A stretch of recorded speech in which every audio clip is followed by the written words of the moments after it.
Hi mga mi! Welcome na naman nga sa panibagong ganap ng aming buhay. Bali for today's video nga, heto nga at may pa-order na naman nga tayo ng styro name for backdrop. And ang request nga pala ni client is color gold, tapos dalawang name nga lang pala ito.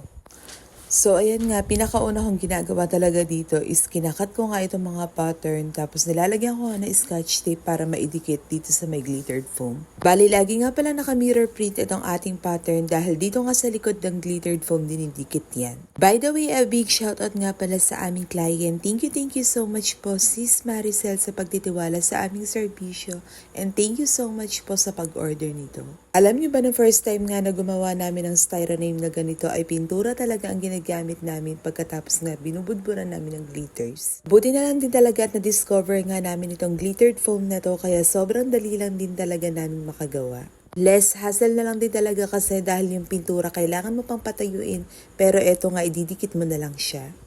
Kaya if ever man nga na kailangan nyo ng ganitong glittered foam mga mi, ilalagay ko na lang yung link dyan sa comment section. Heto nga, natapos na nga rin pala ako sa paggupit dyan mga mi. Bali, nakat na nga rin pala ni Papa Josh itong styro, kaya naman magdidikit na nga lang tayo. Bali, ang pinagawa nga pala ni client ay puro name nga lang ng bata dahil sabay nga daw yung celebration ng dedication and birthday.